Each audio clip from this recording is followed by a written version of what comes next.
Bikin kebijakan cuma modal menunggu reaksi masyarakat. Kalau adem, lanjut. Kalau ribut, batal. Apapun itu, Prabowo serba salah dan kemanapun dia melangkah sekarang, ada ranjau. Inilah akibat tidak berani mandiri dan terlalu takut menjadi diri sendiri.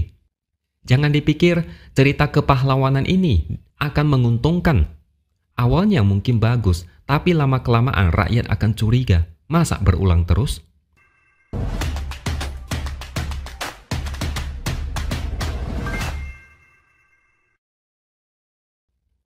Halo, bertemu lagi dengan saya, X Hardy di Opini Seaword.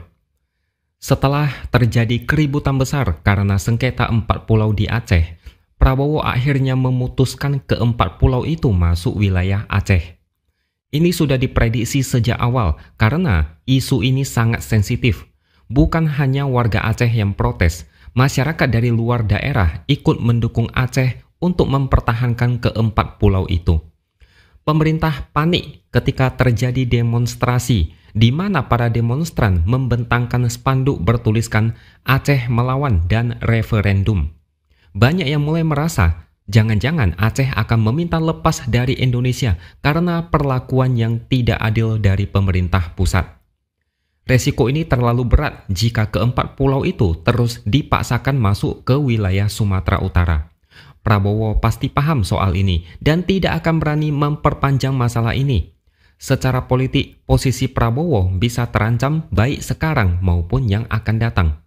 Sekilas, masalah ini sudah selesai. Tapi diyakini ada jejak-jejak api yang masih belum padam dalam waktu dekat. Muncul sebuah pertanyaan yang sudah lama ditanyakan banyak orang.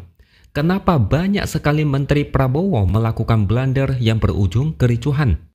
Sebagian ini adalah ulah dari menteri peninggalan era Jokowi. Apakah ini sebuah kebetulan? Coba kita lihat lagi ke belakang. Berbagai kebijakan yang membuat banyak kekacauan di masyarakat.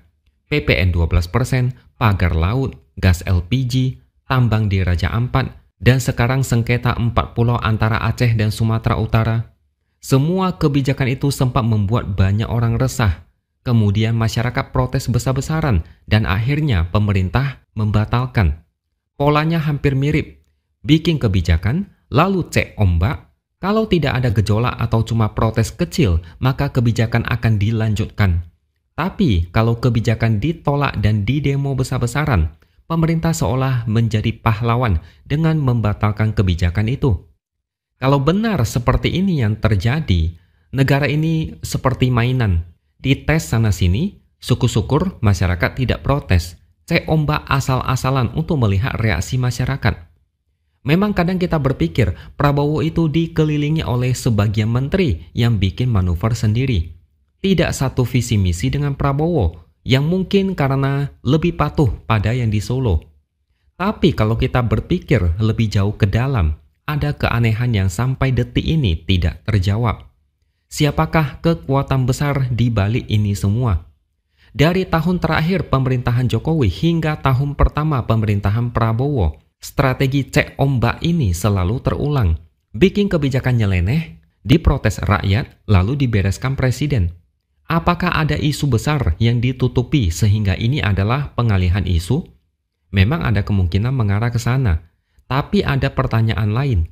Apakah Prabowo ikut menikmati isu ini sehingga bisa menjadi pahlawan yang menyelesaikan semua isu-isu sensitif dengan membatalkan kebijakan awal?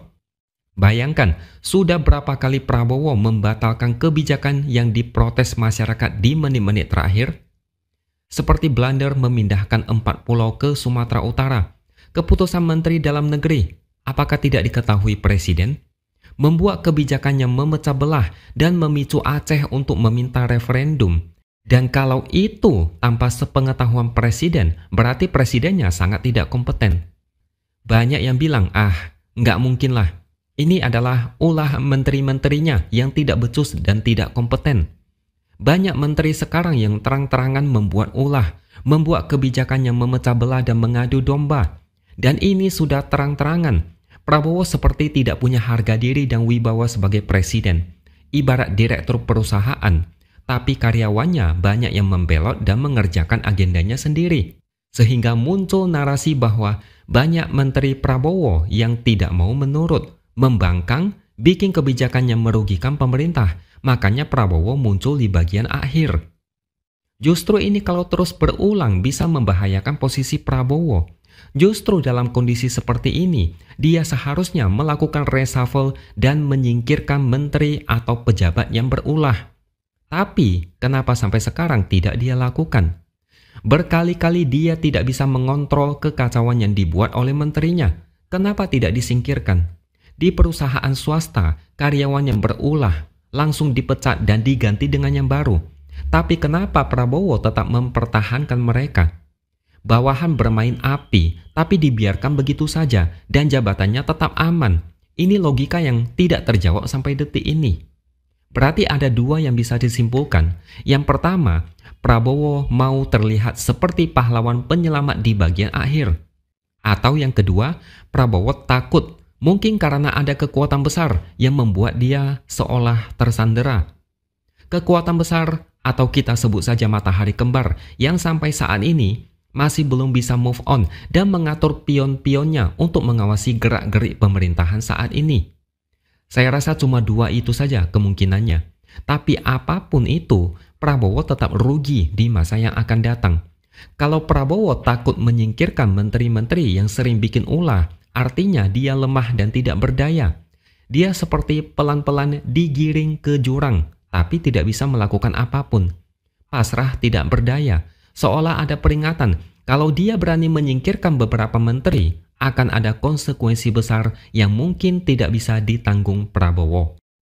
Kalau memang beberapa menterinya membangkang dan punya agenda sendiri, berarti Prabowo bisa dibilang cuma bisa pasrah dengan agenda cek ombak yang terjadi belakangan ini. Dan ketika situasi sudah tidak terkendali, dia terpaksa melakukan tindakan darurat dengan membatalkan daripada semuanya menjadi berantakan. Tapi kalau Prabowo ikut menikmati jadi pahlawan seperti poin pertama tadi, lama-lama masyarakat akan mencium bau tidak sedap. Ini akan menjadi presiden buruk untuk pemerintah. Masyarakat seperti kelinci percobaan para pejabat. Bikin kebijakan cuma modal menunggu reaksi masyarakat. Kalau adem lanjut, kalau ribut batal. Apapun itu, Prabowo serba salah dan kemanapun dia melangkah sekarang, ada ranjau. Inilah akibat tidak berani mandiri dan terlalu takut menjadi diri sendiri. Jangan dipikir cerita kepahlawanan ini akan menguntungkan. Awalnya mungkin bagus, tapi lama-kelamaan rakyat akan curiga. Masa berulang terus? Intinya jangan main-main dengan rakyat, apalagi bermain-main dengan kebijakan yang bisa memecah belah satu negara. Jangan sedikit-sedikit teriak ada kekuatan asing yang mau memecah belah Indonesia. Padahal yang mau memecah belah itu kadang pejabat di negara sendiri yang terlalu tamak dan rakus. Jujur, ini pemerintahan paling aneh yang dirasakan banyak orang. Pejabat seolah tidak ada koordinasi. Ada yang blunder, ada yang asbun, ada yang ngomong sembarangan, ada yang bikin kebijakan fatal, lalu tiba-tiba dibatalkan. Ini disengaja atau gimana sih? Obatnya cuma satu, singkirkan menteri yang melenceng dan jangan lagi coba-coba cek ombak. Apalagi bermain-main menjadi pahlawan. Oke, sampai di sini dulu opini dari saya. Subscribe channel ini supaya makin berkembang dan jangan lupa tuliskan komentar Anda. Terima kasih sudah menonton dan sampai jumpa lagi di lain kesempatan.